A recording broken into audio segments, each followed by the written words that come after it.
Hello, EDCI 706ers, Reform and Changers. Dr. Palermo with a shout out to the Fayetteville crowd. It's week 5 in our instructional time, and chapter 5 in Hall and Horde and part 4 in the Graham and Farrader PLC book are your content for this week. You should be working on your FCEPs and PLCPs and PEs and lots of projects. In terms of new content and thinking about Hall and Horde as an implementation theory and a handbook for how to manage and to guide implementation of change. Chapter 5 is focused on levels of use. Chapter 4 is one of the big ideas of the stages of concern. How concerned are folks about implementing a new change? And then chapter 5 is about LOU, levels of use. Mercy, this new software product, is this as good as they're saying? They're always bringing in new tools, but this one sounds good. How am I going to use it?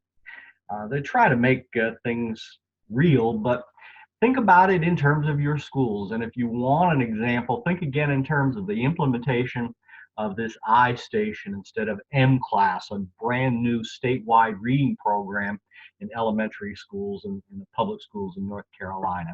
Or another change. The discussion board asks you to think about a new technology procedure. So maybe that is iStation or some other software program.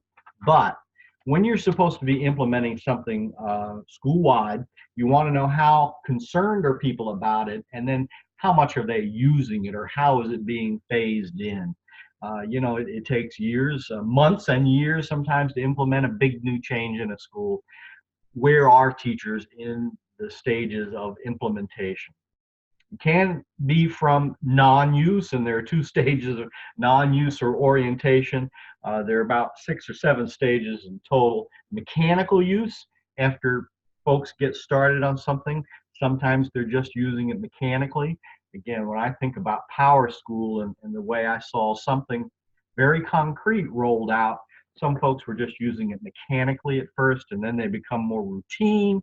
They refine it, they integrate it into their daily use, and then they're in cycles of renewal. And that's the highest level of use, when folks are figuring out how to make something their own, how perhaps to renew their understanding of children's reading and their assessment of reading in this new iStation program, maybe by incorporating running records or M-Class or some other old program that they used to use.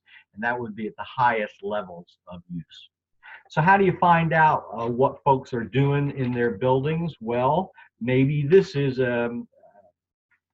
last time I kind of overlooked or did not suggest that you do a full-blown assessment of the stages of concern in your school with the, I guess, that 30 or 40 item Likert survey. When you're trying to determine levels of use, a big long survey isn't going to get you the information that you want. One-legged interviews, open-ended interviews, LOU categories, there are ways to assess level of use, but I wouldn't suggest that at this point.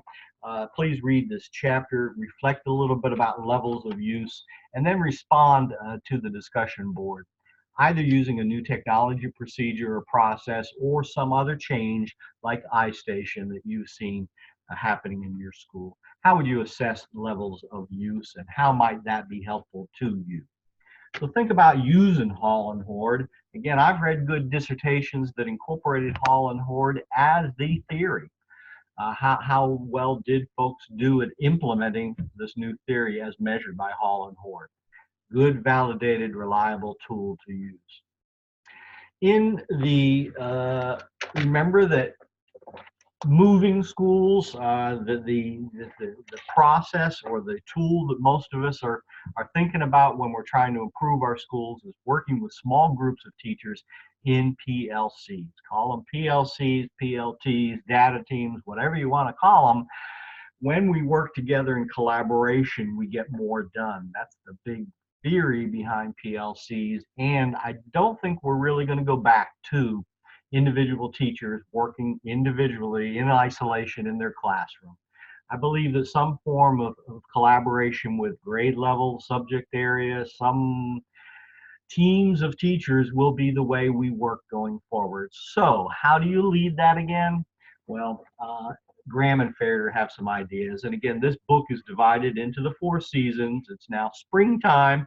And how would you renew highly functioning PLCs to be data teams?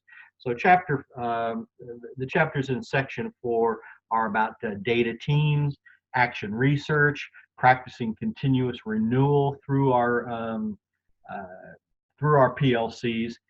And one assessment that I would point out to you in particular on page 177, the data team survey, the data literacy survey, is a pretty good tool if you want to know. You've observed your PLCs. They seem to be high functioning, but they're not to the stage of incorporating student data into their conversations for improvement. They're not looking at student work or student test scores, and you want to take them to that level. That's the idea of renewal in spring, using data literacy to practice action research and build collective intelligence. Building capacity in teachers and in teams in schools is the way to lead, according to these fellows. Okay, so that's our theory too. You collaborate, you lead collaboration, and together we can accomplish more. So PLCs, uh, and then a little bit of an update about your family community engagement project. How's it going? So write a little bit about your FCEP, please, and post whatever it is that you're doing there. Have you gotten the group together to work on your FCEP? Have you gotten started with data and analysis? Have you created an action plan yet? How are you leading that process? So please write just a little bit of something to report to me that you're moving on your action plan.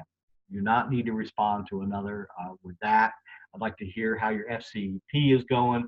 I'd like to hear about your thoughts with Hall and Horde and levels of use.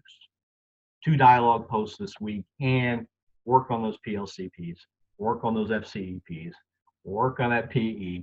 Thank you. I'll see you again next week. Please write or call if you have any questions. Have a great week.